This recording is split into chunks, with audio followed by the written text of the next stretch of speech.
हमारे चैनल नए वीडियोस के लिए सब्सक्राइब ज़रूर करें और पास वाले घंटी के बटन को भी ज़रूर दबाइए, इसलिए कि हर एक वीडियो का नोटिफिकेशन आप तक पहुंच जाएगा।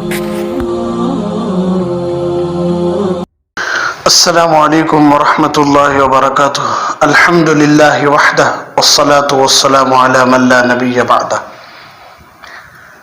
हज़रत यूसुफ अलैहिस्सलाम ने दुआ मांगी थी कि अल्लाह मुझे इस हालत में दुनिया से उठाना कि मैं तेरा फरमा बरदार हूँ। तो हज़रत यूसुफ अलैहिस्सलाम ये दुआ क्यों मांगे?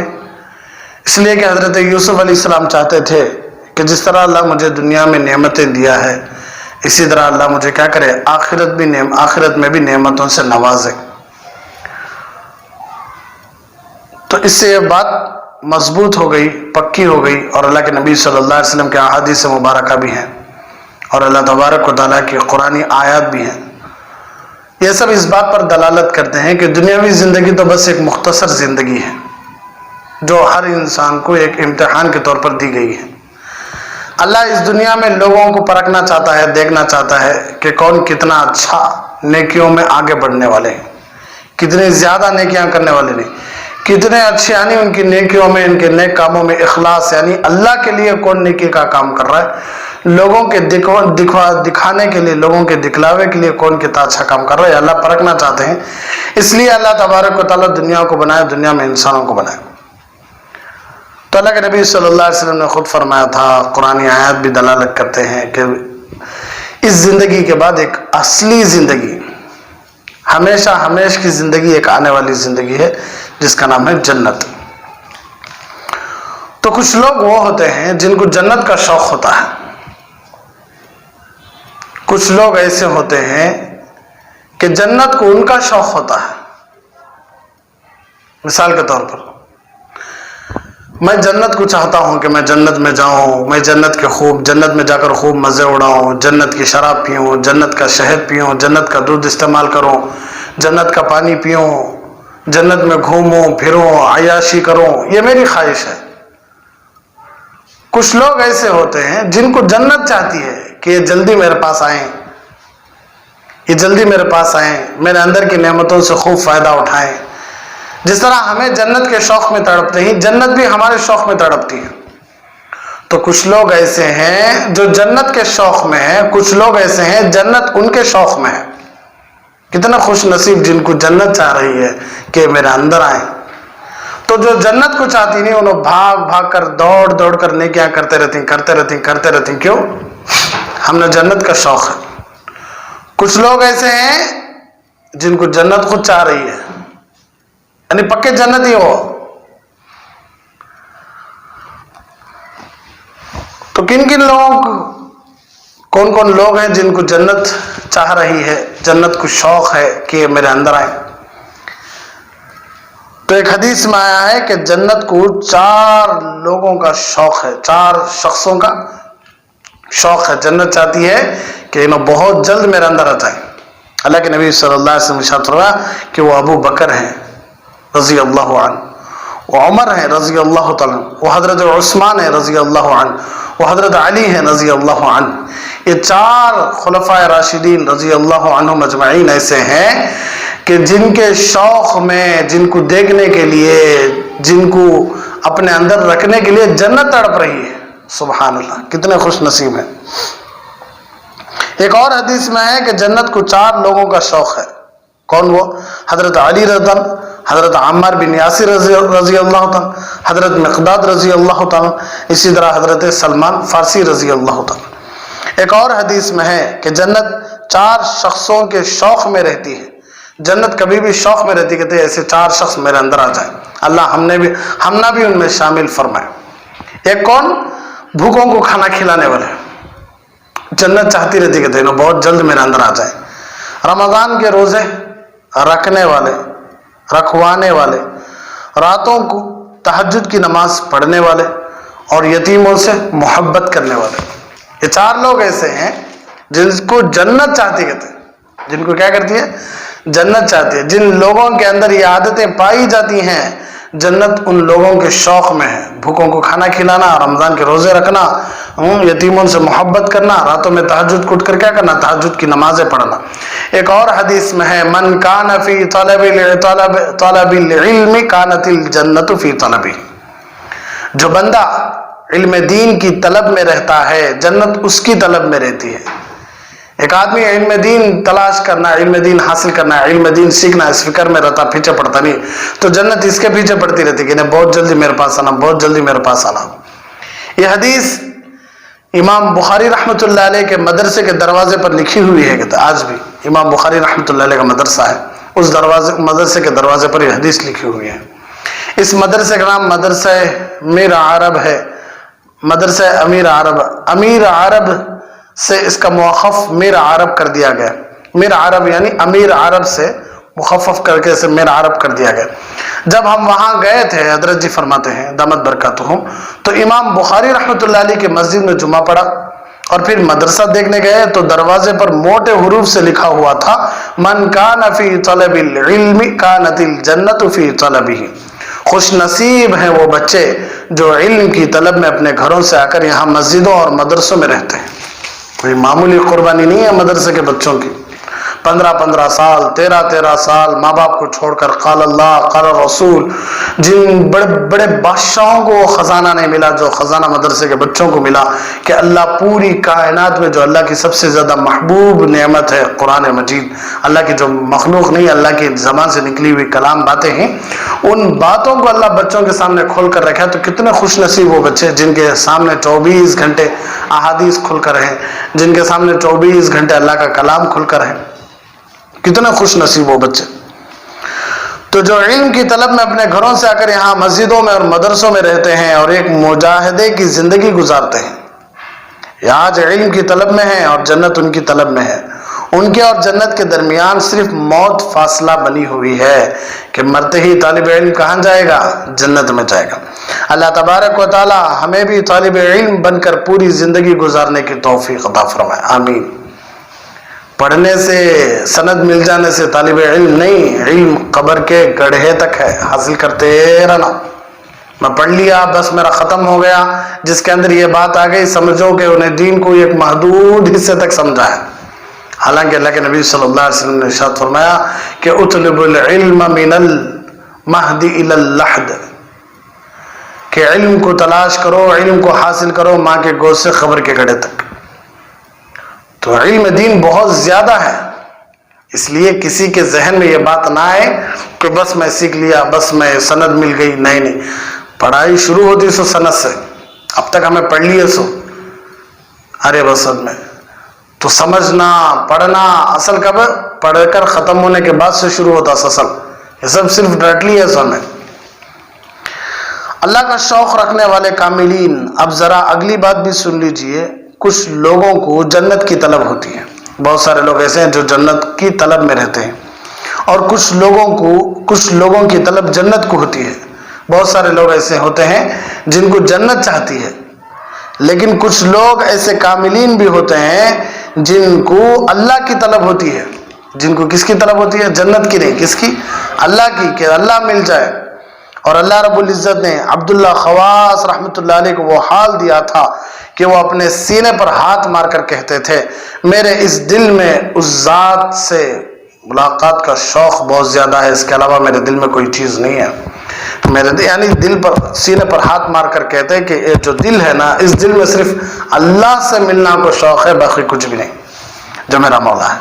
काश अल्लाह तबारक व तआला हमें भी वो मोहब्बत अता फरमा दे कि इस दिल में किसे रखें हम? अल्लाह को रखें। हमारे अंदर भी अल्लाह रब्बुल इज़्ज़त की मुलाकात का शौक़ पैदा हो जाए, हमारे अंदर भी क्या हो जाए? अल्लाह रब्बुल इज़्ज़त से मुलाकात का, यानी अल्लाह से मिलने का जो शौक़ है ना, वो हमारे अंदर भी पैदा हो जाए। फिर नेकी करना आसान होगा, फिर गम बर्दाश्त करना आसान होगा, फिर हमें दुनिया के बजाय आखिरत अच्छी लगेगी। इस कैफियत के बारे में हदीस पाक में आया है, अत-तजाफी अन दारिल गुरूर वल इनाबती इला दारिल खुलूद व इस्तिअदादुन लिल मौत क़ब्ल नुज़ूल। अरे बसद में जादूगरों की दुआ, ईमान पर मौत आने की दुआएं और लोगों ने भी की हैं, مثلا قرآن مجید میں جادوگر نے یہ دعا مانگی، ربنا افرغ علینا صبرا وتوفنا مسلمین۔ صرف حضرت یوسف علیہ السلام نے ایمان کی موت مانگے سو، بلکہ بہت سارے جادوگر ایسے تھے جو حضرت موسیٰ علیہ السلام کے خلاف لڑنے کے لیے آئے تھے، وہ بھی ایمان کی موت مانگے تھے۔ حالت اضطراب کی دعائیں مسند احمد میں ہے کہ جب دجال آئے گا تو بہت بڑا فتنہ ہوگا، اس وقت مومن کی کیفیت کیا ہوگی؟ فرمایا یکرہ الموت والموت خیر للمومنین من الفتن، کہ موت کو ناپسند کریں گے، حالانکہ موت کیا ہوگی؟ مومنین کو فتنے سے بہتر ہوگی۔ لوگ موت کو ناپسند کریں گے، لیکن مومنین کو موت بڑی اچھی ہے فتنے سے۔ کیوں؟ فتنے سے بچ گئے، اللہ موت دیا لے، ہمیں فتنے سے بچ جاتی، فتنے میں مبتلا ہو گئے، نہیں معلوم کہ کیا حالت ہو جاتی ہماری، ایمان سے ہاتھ دھو بیٹھ گئے تو ہمیں۔ حضرت علی رضی اللہ عنہ کے زمانے میں جب آپس میں رنجشیں بہت ہو گئی تھی اور لڑائیاں شروع ہو گئی تھی، تو اس وقت حضرت علی رضی اللہ عنہ نے ایک مرتبہ یہ دعا مانگی، اللہم خذنی الیک، اے اللہ مجھے اپنی طرف اٹھا لیجئے۔ حضرت علی رضی اللہ عنہ خود دعائیں مانگ رہی، کیوں؟ جب لڑائی شروع ہو گئی تھی، باغیوں نے، ایسے بہت سارے لوگ ایسے تھے جو منافق اندر سے منافق تھے، خود مسلمانوں میں لڑائیاں لگا دیے تھے، تو اس وقت حضرت علی رضی اللہ عنہ خود یہ دعا مانگے تھے۔ امام بخاری رحمۃ اللہ علیہ پر جب بخار کا گورنر غصہ ہوا، جب بخارا کا گورنر غصہ ہوا تو اس نے ان کا جینا تنگ کر دیا تھا، اس وقت امام بخاری رحمۃ اللہ نے یہ دعا مانگی تھی، اللہم توفنی الیک، اے اللہ کیا کر دیجئے، مجھے اپنی طرف کیا کر دیجئے، بلا لیجئے موت دے کر۔ حدیث سے پاک میں آتا ہے کہ دجال کے نکلنے وقت جب مومن قبر کو دیکھے گا تو وہ کہے گا یا لیتنی مکانک۔ جب دجال آتا نہیں تو دجال کے فتنوں کو دیکھ کر جب مومن قبر کو دیکھتا نا تو صاف کہتا ہے یا لیتنی مکانک، کاش کیا ہوتا تیرا گھر میرا گھر ہو جاتا، تیری جگہ مجھے کیا ہو جاتی، گھر بن جاتی، یعنی میں بھی قبر میں ہوتا تو کتنا اچھا ہوتا۔ اتنا خطرناک فتنہ ہے کس کا؟ دجال کا۔ اسی لیے اللہ کے نبی صلی اللہ علیہ وسلم ارشاد فرمایا بڑے بد نصیب ہیں وہ لوگ جن کے اوپر دجال کی آمد ہوتی ہے۔ کیوں؟ بچ نہیں سکتے، ہاں اللہ ماشاء اللہ مخلص بندے۔ اس لیے ہمارے نبی دعائیں مانگتے تھے، پناہ مانگا کرتے تھے دجال سے اور دجال کے فتنوں سے۔ تو حدیث میں ہم سنے ہیں کہ بہت ساری احادیث میں موت کی تمنا کرنا جائز نہیں نا، موت مانگنا جائز نہیں نا۔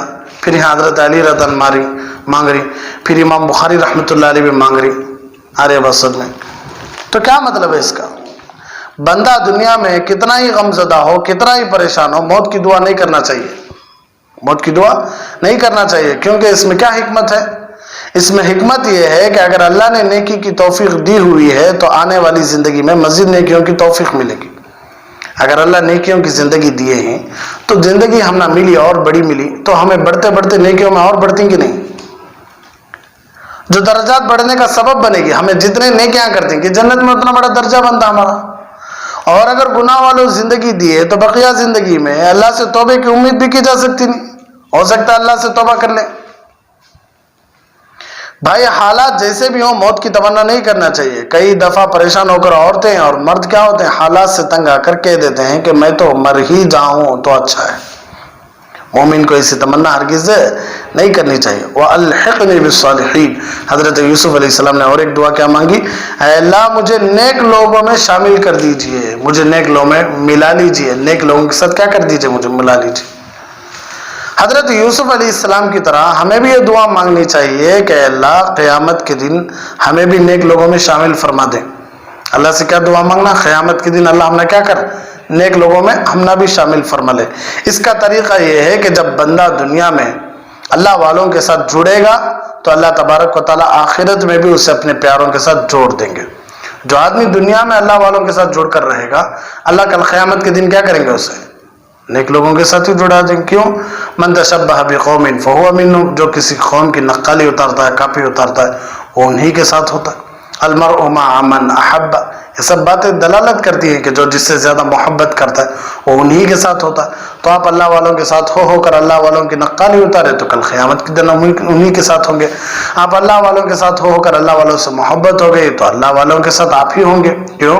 اللہ والے جو بھی ہیں لیکن ان کا سب رشتہ پہنچتا ہے اللہ کے نبی صلی اللہ علیہ وسلم تک، اور اللہ کے نبی صلی اللہ علیہ وسلم سے اللہ تک پہنچتا ہے۔ اس لیے قرآن مجید میں نیک لوگوں کے زمرے میں شامل ہونے کے لیے کئی دعاؤں کا ذکر ہے.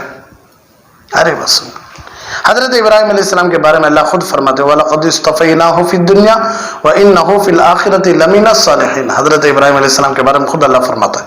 ایک اور ایک جگہ ان اللہ یبشرک بِيَحْيَىٰ مُصَدِّقًا بِكَلِمَةٍ مِّنَ اللَّهِ وَسَيِّدًا وَحَصُورًا وَنَبِيًّا مِّنَ الصَّالِحِينَ. اور ایک جگہ وَيُكَلِّمُ النَّاسَ فِي الْمَهْدِ وَكَهْلًا وَمِنَ الصَّالِحِينَ. رَبِّ أَوْزِعْنِي أَنْ أَشْكُرَ نِعْمَتَكَ الَّتِي أَنْعَمْتَ عَلَيَّ وَعَلَى وَالِدَيَّ وَأَنْ أَعْمَلَ صَالِحًا تَرْضَاهُ وَأَدْخِلْنِي بِرَحْمَتِكَ فِي عِبَادِكَ الصَّالِحِينَ. ان سب دعاؤں سے یہ بات معلوم ہو رہی ہے کہ ہم بھی اللہ سے یہ دعائیں کرنا ہے کہ اللہ کیا کرو نیک لوگوں میں ہم نہ بھی شامل کر لیو. اس لیے کہ اللہ کی حدیث قدسی خود ہے کہ قال اللہ تبارک و تعالی اعدت لعبادی الصالحین، میں میرے نیک بندوں کے لیے ایسی ایسی چیزیں تیار کر رکھا ہوں ما لا عین رأت، جس آج تک کوئی آنکھ نہیں دیکھی ہے، ولا اذن سمعت، جس کے کیا کوئی کان کبھی بھی اس کے بارے میں نہیں سنا، ولا خطر علی قلب بشر، اور کسی کے دل پر سے بھی یہ خیال نہیں گزرا ہے. ایسی ایسی چیزیں رکھ کر ہوں میں اپنے نیک بندوں کے لیے. اس لیے نیک بننا بھی ہے اور نیک لوگوں میں سے شامل ہونے کی اللہ سے دعائیں بھی کرنا چاہیے. تو اللہ فرماتے ذالک من انباء الغیب نوحیہ الیک، اے پیغمبر ہمارے نبی سے اب پورا ہو گیا نا، حضرت یوسف علیہ السلام کا قصہ پورا ہو گیا. پوچھنے والے یہودی تھے، مشرکین کو سامنے رکھ کر پوچھے تھے. تو اب اللہ کے نبی صلی اللہ علیہ وسلم کو اللہ کہتا ہے کہ اے پیغمبر یہ تمام واقعہ غیب کی خبروں کا ایک حصہ ہے. کیوں؟ اللہ کے نبی صلی اللہ علیہ وسلم مکے والی زندگی بہت بعد والی زندگی، لیکن سوال پوچھا جا رہا ہے مصر کا، حضرت ابراہیم علیہ السلام کے پڑ پوتے کا. تو کیسے معلوم ہوگا اللہ کے نبی صلی اللہ علیہ وسلم کو؟ خود اپنے ابا کے بارے میں معلوم نہیں تھا، خود اصحاب فیل کا قصہ معلوم نہیں تھا ہمارے نبی کو.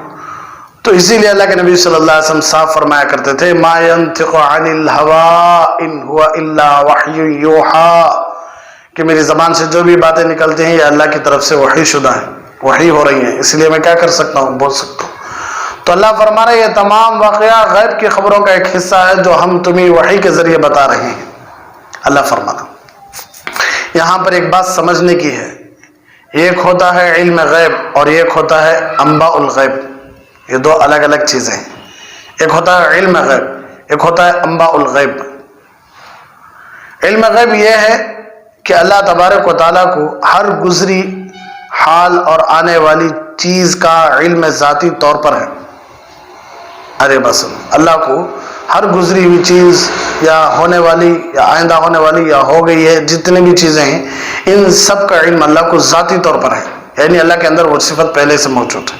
اب آئی نہیں، ایسا نہیں، اللہ کے اندر موجود ہے، وہ ہونے والا ہوا ہے سو ہوگا سو، پاسٹ فیوچر پریزنٹ سب. یہ صفت اللہ تبارک و تعالیٰ کی خاص ہے، جو ہوا تھا، جو ہو رہا ہے، جو ہوگا. ارے بس یہ صفت اللہ تبارک و تعالیٰ نے کسی کو نہیں دی. البتہ اللہ رب العزت نے اپنے انبیاء کو آنے والے حالات کی بعض خبریں بتا دی ہیں. اس کو علم غیب نہیں کہیں گے بلکہ انباء الغیب کہیں گے. ایک ہے اللہ کو معلوم، اسے علم غیب. ایک ہے اللہ اپنے نبیوں کو بتائے، یہ انباء الغیب، غیب کی خبریں، غیب کی باتیں. اللہ کو پہلے سے معلوم، یہ علم غیب. نبیوں کو معلوم، یہ انباء الغیب. کیسے؟ اللہ بتایا، انبیاء کو خود معلوم نہیں. ارے بس اسی لیے جب حضرت جبرائیل علیہ السلام نے پوچھا تھا کہ حضور متی الساعہ، قیامت کب آنے والی ہے، تو اللہ کے نبی صلی اللہ علیہ وسلم خود فرمایا مل مسئول عنہا بعالم من السائل. بھائی آپ تو اللہ کے پاس سے آنے جانے والے، آپ اللہ کے پیغامات میرے پاس لے کر آنے والے، میرے سے زیادہ آپ کو معلوم رہے گا. جب آپ کو معلوم نہیں تو مجھے کہاں سے معلوم ہوگا؟ پوچھنے والے سے زیادہ جس سے پوچھا جا رہا اسے علم نہیں ہے قیامت کب آئے گی. تو ہمارا نبی صاف ظاہر کر رہی نا علم غیب مجھے نہیں ہے ہوگا، پھر کہاں سے پیش کرتے؟ اللہ کی ذات میں، اللہ کی صفات میں جوڑ ڈالے تو پھر اسے وہ بھی شرک ہو جاتا ہے. اللہ ہم سب کی حفاظت فرمائے. یہ ایسے ہی ہے جیسے اللہ کے نبی صلی اللہ علیہ وسلم ایک مرتبہ فجر کی نماز کے بعد قیامت کی نشانیوں کے بارے میں نصیحت کرنا شروع کیے اور ظہر کا وقت ہو گیا. پھر ظہر کے بعد نصیحت کرنا شروع کیے، عصر کا وقت ہو گیا. تو فجر سے لے کر عصر تک پورا دن قیامت کی نشانیاں بتاتے رہے ہمارے نبی. فجر کے بعد شروع کرے ظہر تک، ظہر کے بعد شروع کرے عصر تک. یہ علم غیب نہیں کہلاتا بلکہ انباء الغیب کہلاتا ہے، اس لیے کہ یہ اللہ بتانے میں ہمارے نبی بتا رہی سو. علم غیب صرف اللہ تبارک و تعالیٰ کو ہے، اور اللہ خود فرماتے لا يعلم من فی السماوات والارض الغیب الا اللہ. آسمان اور زمین میں اللہ کے سوا غیب کو کوئی نہیں جانتا. باقی اللہ تبارک و تعالیٰ اس بات پر قادر ہیں، جس کو چاہے کوئی بات بتا دے، جیسا ہمارے نبی کو ذوالقرنین کے بارے میں بتائے، جیسا ہمارے نبی کو روح کے بارے میں بتائے، جیسا ہمارے نبی کو یوسف علیہ السلام کے بارے میں بتائے، آدم علیہ السلام کے بارے میں بتائے. یہ اللہ جسے چاہتے ہیں ان کو بتاتے ہیں. وہ غیب کی خبریں تو کہی جائیں گی، علم غیب نہیں کہا جائے گا. یعنی جو اللہ بتا رہا ہے وہ غیب کی خبریں ہوتی ہیں. یہ غیب کا علم کہاں سے ہو جاتا ہے؟ ایک ہے خود سے جاننا، ہمارے نبی جانے نہیں نا بلکہ بتلایا گیا ہمارے نبی کو. اللہ تبارک و تعالیٰ بی بی مریم علیہ السلام کو فرماتے ہیں ذالک من انباء الغیب نوحیہ الیک. حضرت نوح علیہ السلام کو بھی اللہ فرماتے ہیں کہ تلک من انباء الغیب نوحیہا الیک. حضرت یوسف علیہ السلام کو بھی فرمایا ذالک من انباء الغیب. اللہ رب العزت نے اپنے پیارے انبیاء کو آنے والے وقت کی غیب کی خبریں بتلا دی تاکہ وہ اپنی امتوں کو بتائیں. اللہ کیوں بتاتا تھا؟ تاکہ وہ اپنی امتوں کو بتائیں اور وہ ان کی نبوت پر جلدی ایمان لائیں. انہی خبروں کا تذکرہ اس آیت میں ہے. اذا استيأس الرسل وظنوا انهم قد كذبوا جاءهم نصرنا. جب پیغمبر لوگوں سے مایوس ہو گئے اور کافر یہ سمجھنے لگے کہ انہیں جھوٹی دھمکیاں دی گئی تھیں تو ان پیغمبروں کے پاس ہماری مدد پہنچ گئی، یعنی کافروں پر عذاب آیا. تو بولنے کا مطلب یہ ہے کہ ایک ہے علم غیب، ایک ہے انباء الغیب. تو علم غیب یہ اللہ کے ساتھ خاص ہے، انباء الغیب یہ نبیوں کے ساتھ خاص ہے. تو علم غیب کو ہمیں نبیوں کے ساتھ کیا نہیں کر سکتے؟ خاص نہیں کر سکتے. اللہ تبارک و تعالیٰ بندوں کو کب آزماتے ہیں؟ کب تک آزماتے ہیں؟ تو انبیاء علیہ السلام اس دنیا میں تشریف لائے. انہوں نے اللہ کے حکم پر لوگوں کو دین کی طرف دعوت دی، اللہ کے حکم سے دین کی دعوت دی، اور لوگوں کو بتایا کہ اگر تم اللہ کی نافرمانی کرو گے تو تم پر عذاب آئے گا. ہر نبی یہی کہتے تھے کہ اللہ پر ایمان لاؤ کو کامیاب ہو جاؤ گے، اگر اللہ کے دین کا مذاق اڑاؤ گے تو اللہ کا عذاب آئے گا. اللہ تبارک و تعالیٰ نے انہیں یہ پیغام دے کر بھیجا، لیکن انہوں نے دنیا میں آ کر کیا دیکھا کہ ان کی قوم گناہوں میں بھی مشغول ہے اور عذاب بھی نہیں آ رہا ہے. جب آئے انہوں دنیا میں انبیاء تو دیکھ رہی کہ قوم گناہ بھی کر رہی ہے لیکن عذاب بھی نہیں آ رہا ہے. اس کے علاوہ اللہ کی مدد بھی نہیں آ رہی ہے. دراصل اللہ تبارک و تعالیٰ اپنے پیاروں کو آزماتے ہیں حتیٰ کہ ایک ٹرپ پوائنٹ آ جاتا ہے. ٹرپ پوائنٹ کا کیا مطلب ہے؟ اس کا مطلب یہ ہے کہ ایک ایسا وقت آ جاتا ہے کہ بندے کو محسوس ہو جاتا ہے کہ بس مجھ سے جو وعدہ کیا گیا تھا پتہ نہیں وہ کیا تھا، کیوں عذاب نہیں آ رہا ہے، کیوں اللہ کی مدد نہیں آ رہی ہے. بس میں تو اللہ خود فرماتا تھا جاؤ میرے بندوں کو سمجھو، اگر نہیں سمجھے تو ان سے کہو کہ میرا عذاب آنے والا ہے. تو انبیاء علیہ السلام سمجھاتے تھے لیکن وہ نہیں سمجھتے تھے، گناہوں میں اور آگے بڑھتے تھے. یہاں دیکھیں تو اللہ کا عذاب نہیں آ رہا ہے. تو عذاب کیوں نہیں آتا تھا؟ تو اللہ آزمانا چاہتا تھا. فوراً اللہ عذابہ نہیں دیا بلکہ کیا کرنا چاہتا تھا؟ اللہ آزمانا چاہتا تھا. تو انبیاء پریشان ہو جاتے، مجھ سے جو وعدہ کیا گیا پتہ نہیں وہ کیا تھا. ہم نہ بولے تھے عذاب آتا ہوگا لیکن عذاب نہیں آ رہا، اور بھی زیادہ ہمارے اوپر آزمائش آ رہی. کتنی آزمائش ہے؟ یہاں تک کہ بندہ بے اختیار ہو کر کے اٹھتا تھا کہ اللہ کی مدد کب آئے گی. اللہ بولتے تھے عذاب آ جائے گا، جا کو سمجھاؤ تمہیں. تو یہاں تو عذاب نہیں آتا تھا. اللہ تبارک و تعالیٰ آزماتے اپنے بندوں کو اس نقطے تک پہنچاتے ہیں. صحابہ رضی اللہ عنہ بہت زیادہ آزمائشوں میں سے گزرنا پڑا. فرمایا وَزُلْزِلُوا زِلْزَالًا شَدِيدًا. بنی اسرائیل کے لیے قرآن مجید میں زلزلو کا لفظ ایک استعمال کیا ہے، اور صحابہ رضی اللہ عنہ کے لیے قرآن مجید میں 3 لفظ استعمال کیے گئے ہیں. زلزلو زلزالاً شدیدہ. بنی اسرائیل کے لیے تو ایک ہی لفظ تھا کیا؟ زلزلو. لیکن صحابہ رضی اللہ عنہ کے لیے 3 زلزلو زلزال شدیدہ. اتنا زیادہ آزمایا گیا، ستایا گیا. اللہ کو کیا ہے؟ اللہ کی وجہ سے اللہ کے دین میں کیا کرے؟ اتنا آزمایا گیا. اس سے اندازہ لگائیں کہ صحابہ رضی اللہ عنہ نے کتنی آزمائشیں برداشت کی. اللہ کے نبی صلی اللہ علیہ وسلم سے پوچھا گیا اللہ کے نبی صلی اللہ علیہ وسلم سب سے زیادہ شدت کس پر آئی؟ تو فرمایا الانبیاء ثم الامثل فالامثل. انبیاء پر سب سے زیادہ آزمائش کس پر؟ انبیاء پر، پھر اس پر جو ان کی مشابہت اختیار کرے، پھر اس پر جو ان کی مشابہت اختیار کرے۔ حالانکہ اللہ رب العزت کے مقرب بندے ہوتے ہیں، انبیاء کیا ہوتے ہیں؟ اللہ کے مقرب بندے ہوتے ہیں، اللہ تبارک و تعالیٰ ان سے راضی ہوتے ہیں، لیکن پھر بھی اللہ تبارک و تعالیٰ اپنے بندوں کو آزماتے ہیں۔ کیوں؟ آخرت میں ان کے درجات بڑھانے کے لیے۔ تو ہر ایک بندہ یہ سمجھ لے کہ مجھے میرے اوپر آزمائشیں آ رہے ہیں تو اللہ کی طرف سے آ رہا ہے، تو میں اللہ کی طرف ہی رجوع ہونا، اس لیے کہ جتنی آزمائشیں ہمارے پر آئیں گی جنت میں ہمارا درجہ اتنا بلند۔ میں بول رہا نہیں، دنیا میں ہر مزے کی چیز ملتی گئی تو پھر دنیا میں مزہ بھی نہیں آتا جینے۔ ایک آدمی کو صرف کھانے کی چیزیں ہی دے دو، پہننے کے کپڑے دے دو، گاڑیاں دے دو، بہترین بنگلے دیا لو، پھر بھی انہیں اس میں کمی محسوس کرتا۔ اور ایک چیز ہونا تھا، کیا؟ جوانی ہونا تھا، صحت ہونا تھا، زندگی ہونا تھا۔ موت آ جا رہی ہے، بوڑھاپا آ جا رہا ہے، بیماریاں آ جا رہی، تو دنیا میں کیا بھی جو انسان سوال اٹھاتا سوچ۔ اس لیے یہاں اصل مقصود نہیں، مقصود تو اصل آخرت میں ہے کہ مزیدار زندگی۔ اللہ کے یہاں اپنا مرتبہ معلوم کرنے کا پیمانہ، ہمارے یہاں آج کل پیمانہ ہی بدل گیا۔ جس کے پاس دنیا کا مال پیسہ زیادہ ہو، دولت کی فراوانی ہو، جس کے پاس دنیا کی واہ واہ ہو، لوگ سمجھتے ہیں کہ اللہ ان سے بڑا خوش ہے۔ اللہ ان سے، یعنی جن کے پاس مال ہے، واہ واہ ہے، لوگ تعریفوں پر تعریفیں کر رہی، مال و دولت خوب ہے، تو لوگ کیا سمجھتے ہیں؟ اللہ ان سے خوش ہے۔ کیوں؟ ہمارا سوچنے کا انداز ہی بدل گیا آج۔ حالانکہ راضی ہونا تو ایک الگ چیز ہے۔ مال دولت کو تو اللہ تبارک و تعالیٰ انسان کے لیے ابتلا بنا کر بھیجتے ہیں، یعنی آزمائش کے لیے بھیجتے ہیں اللہ مال، اس لیے کہ دیکھنا یہ چاہتے ہیں کہ کون سا بندہ اللہ کی خوشی کے کاموں میں لگا ہوا ہے۔ اللہ سب دے کر کیا چاہتے ہیں؟ اللہ کیا دیکھنا چاہتے ہیں کہ کون بندہ میری خوشی کے کاموں میں لگا ہوا ہے۔ ہمارے مشائخ علیہم الرحمہ فرماتے ہیں، اگر اللہ کے یہاں اپنا مرتبہ معلوم کرنا چاہتے ہو تو یہ دیکھو، تمہیں معلوم کرنا چاہتے ہیں کہ اللہ کے پاس میرا کیا مقام ہے، میرا مرتبہ کیا ہے، تو یہ دیکھو کہ اس نے تمہیں کس کام میں لگا رکھا ہے۔ یہ دیکھو کہ اللہ تمہیں کس کام میں لگا رکھا ہے۔ یہ کیا ہے؟ ٹیسٹ ہے، ایک چھوٹا سا ایک ٹیسٹ ہے۔ کوئی بھی بندہ اگر یہ دیکھنا چاہے کہ میں اللہ کے یہاں کس مرتبے میں ہوں تو وہ یہ دیکھے کہ اللہ تبارک و تعالیٰ نے مجھے کس کام میں لگا رکھا ہے۔ اللہ اکبر۔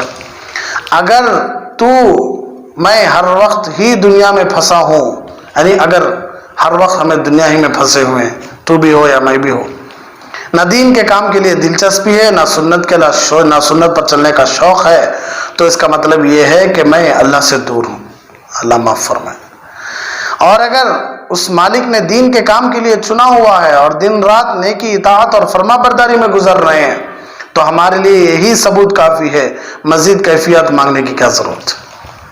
بھائی جس بندے کو اللہ دنیا میں دین سے ہٹا ڈالے ہی، سنت پر چلنے سے ہٹا ڈالے ہی، دنیا کے حوالے لگا کو چھوڑ دیے ہی، تو یہ بس ہے تجھے معلوم کرنے کے لیے۔ کیوں؟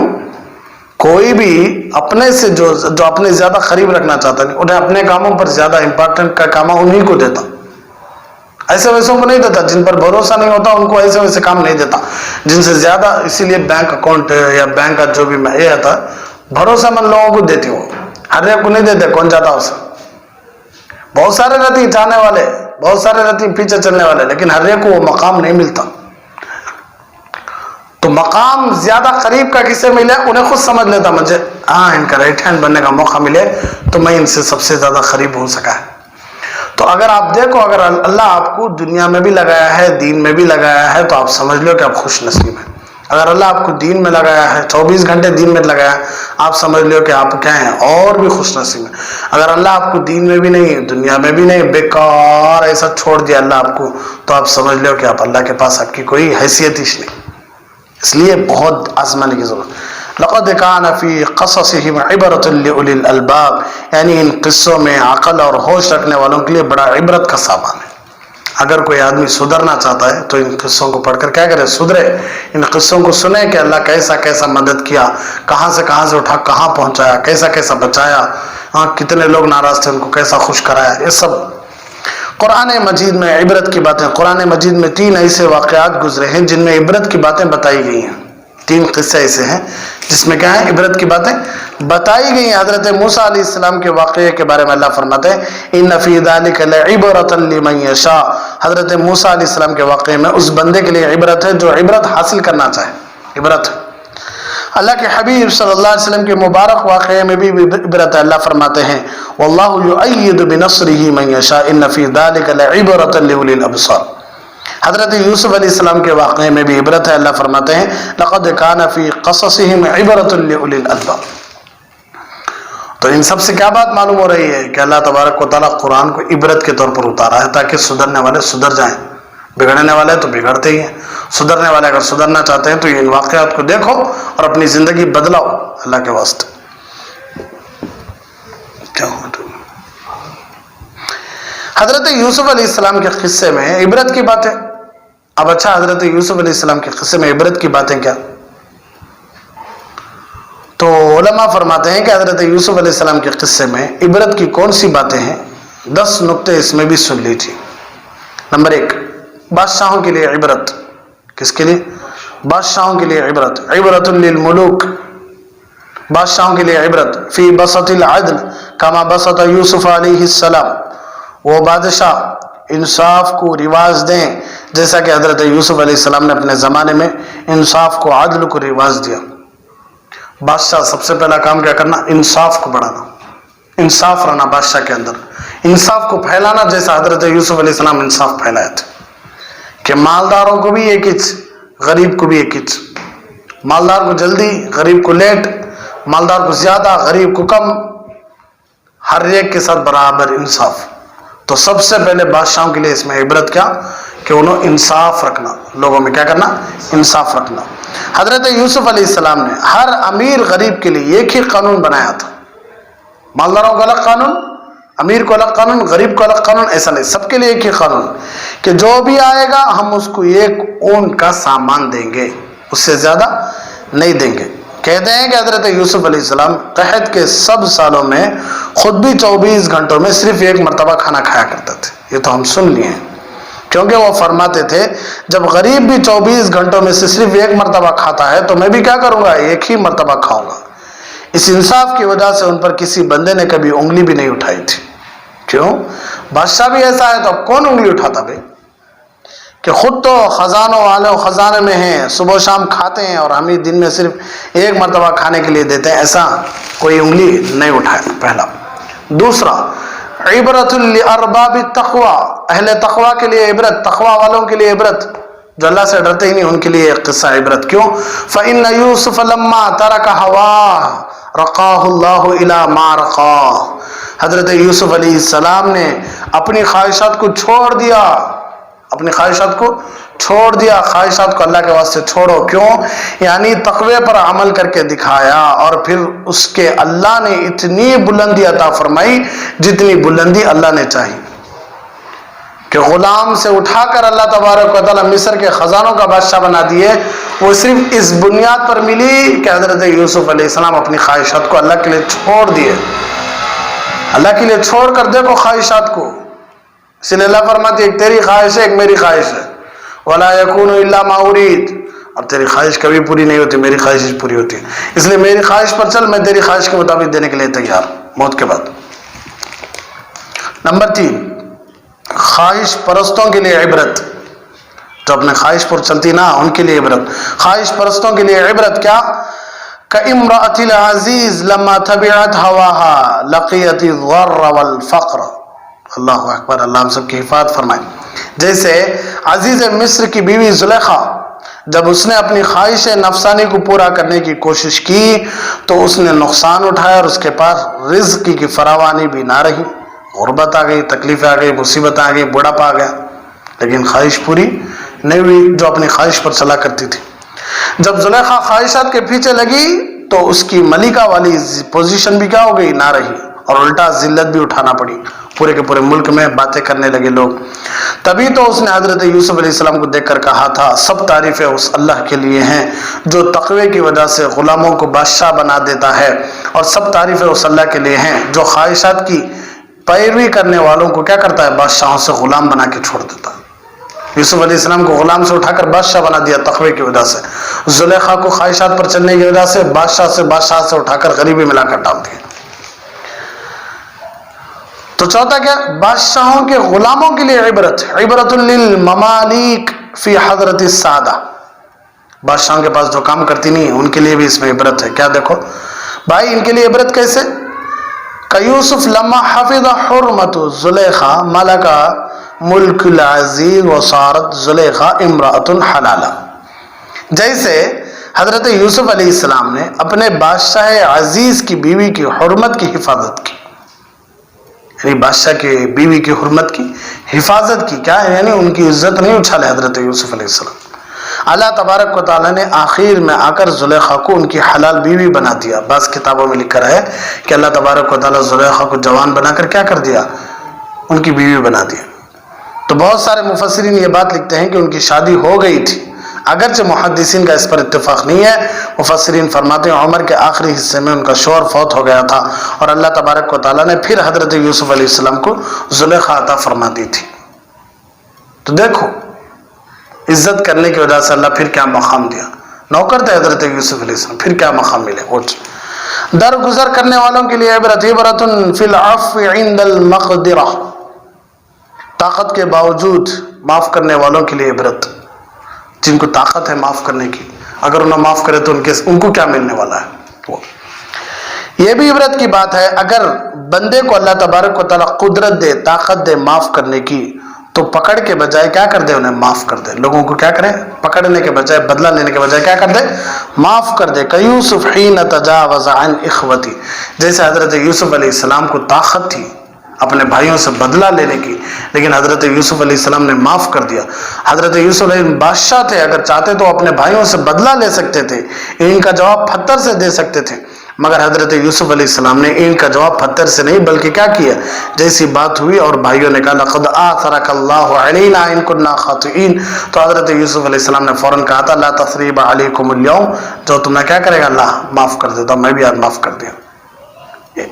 छठा क्या है, सब्र करने वालों के लिए इबरत, सब्र करने वालों को क्या मिलता है इस किस्से में, इबरत क्या क्या इबरत है, देखो कि सब्र के फल में इबरत। फयाकूब लम्मा सबर अला मुकासात हुज़्निही ज़फ़र यौमन बिलिक़ाई यूसुफ, हजरत याकूब अलैहिस्सलाम ने सब्र किया तो फिर ये एक ऐसा वक्त भी आया कि अल्लाह तबारक व तआला ने उनको हजरत यूसुफ अलैहिस्सलाम से मिला दिया।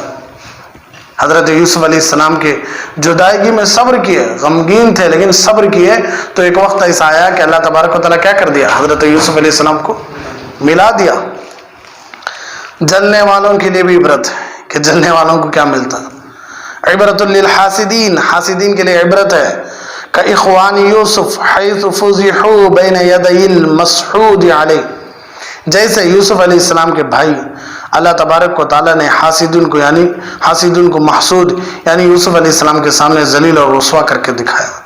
हजरत यूसुफ अलैहिस्सलाम से कितना जलते थे भाई, लेकिन एक दिन ऐसा आया कि अल्लाह तबारक व तआला वो 10 के 10 भाइयों को हजरत यूसुफ अलैहिस्सलाम के सामने खड़ा कर जलील किया, अल्लाह उनको गरीब बनाया। वो खुद हजरत यूसुफ अलैहिस्सलाम के सामने आकर गल्ला मांगे थे। तो जलने वालों का क्या मकाम क्या हुआ, देखो याद रखे, जो भी जलता है हसद करता है वो उसके सामने रुस्वा होके रहता है जिससे वो हसद करता है। जो भी जिससे जितना ज्यादा जलता नहीं, अल्लाह तबारक व तआला जरूर उसके सामने शर्मिंदा करके छोड़ देंगे। तो अहले इल्म के लिए इबरत, इबरतुल लि अहलिल इल्म, अहले इल्म के लिए इबरत, यानी जो इल्म दीन हासिल करती नहीं उनके लिए इबरत। क्या देखो, हैसु जअल यूसुफुल इज़्ज़ा वर्रिफ़अ फिल अर्ज़ बिसबबिल इल्म, जैसे अल्लाह तबारक व तआला ने हजरत यूसुफ अलैहिस्सलाम को ज़मीन में इल्म के सबब से इज्जत और रफ़अत अता फरमाई, इसी तरह अगर इल्म दीन की तलाश में, इल्म दीन को सही मानों में हासिल करने में, फैलाने में लगे रहेंगे तो अल्लाह तबारक व तआला आपको भी इज्जतें, रफ़अतें, बुलंदी ज़रूर देगा। हुस्न जमाल वालों के लिए इबरत, गोरे खूबसूरत के लोगों के लिए इबरत क्या है, देखो जो लोग अपने आप को बहुत खूबसूरत, बहुत अच्छे समझते हैं, वो उनको अपने हुस्न पर नाज होता है, उनके लिए कैसे इबरत, हैसु जुइलत लहुल मिन्हा वस्सिजनु लिसबबिल जमाल, जैसे हजरत यूसुफ अलैहिस्सलाम को खूबसूरत होने की वजह से जेल में जाना पड़ गया था। खूबसूरत ही उनको छोड़े, उनको नहीं, जेल में जाना पड़ा। नंबर 10, दीन का काम करने वालों के लिए इबरत, दीन का काम करने वालों के लिए इबरत। कमा अन्न यूसुफ लम यत्रुक दावतहु फिर रिखा वशिद्दति हत्ता फिस सिजन। जैसे हजरत यूसुफ अलैहिस्सलाम ने आसानी में भी दीन की दावत दी और तंगी में भी, हत्ता के जेल में भी दावत दी, तो भाई खाना आने से पहले जो थोड़ा सा वक्त था, इसमें भी हजरत यूसुफ अलैहिस्सलाम ने अपने जेल के साथियों को अल्लाह के दीन की दावत दी थी। तो हम भी क्या करें, दीन को गनीमत समझें, अल्लाह मुफ्त में दिया है, इसलिए लोगों को क्या करें, लोग जब भी हमारे से दीन सीखने के लिए आए हम बेजार ना हो, फौरन क्या करें, उनको सिखाएं। खाना आने के दरमियान हजरत यूसुफ अलैहिस्सलाम दीन की दावत दिया है, तो कितनी कदर करे हजरत यूसुफ अलैहिस्सलाम। तो ये सब इबरत की बातें हैं, इसलिए अल्लाह तबारक व तआला हम सबको इन बातों पर आखिरी सांस तक अमल करने की तौफीक अता फरमाए। आमीन व आखिर दावाना अल्हम्दुलिल्लाहि रब्बिल आलमीन।